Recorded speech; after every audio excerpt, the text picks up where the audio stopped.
Slope is change per step. Intercept is the start. Numbers tell a story. Welcome back to the estuary census. When we track the growth of our shore crabs, the fitted line provides two specific values that define the physical relationship between their features. This scatter plot shows claw size compared to shell width. The slope of this line tells us the rate of change, specifically how much the claw grows for each additional millimeter of shell width. The y-intercept marks where the line begins. It represents the model's value when the input, the shell width down here on the horizontal axis, is exactly 0. By identifying the slope and the intercept, we turn a mathematical line into a specific statement about change and starting conditions in the real world. Let's apply this to some everyday models, like tracking the miles driven against the gallons of fuel used.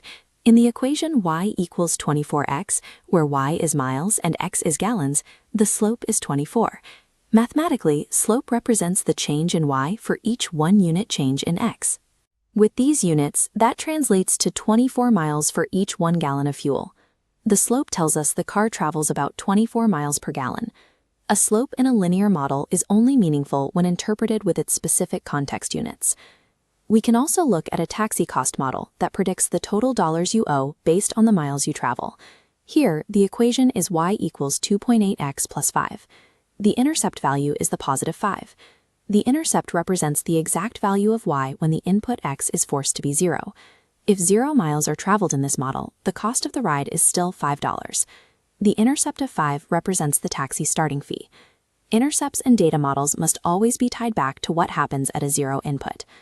Now consider a biological model comparing a child's height in inches to their age in years, with a y-intercept of 18.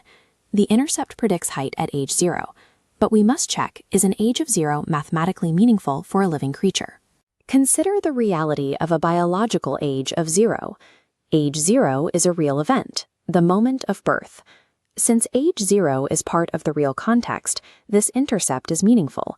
It estimates the child's height at birth. Always verify if a 0 input is possible before interpreting an intercept. Back in the estuary, we can summarize how we handle these variables. The slope represents the average change in one variable for each 1 unit increase in the other. The intercept is simply the model's value at a 0 input.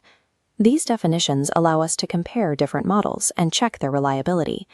Until next time, look at the next line of fit you see and ask yourself, what does the slope mean per unit?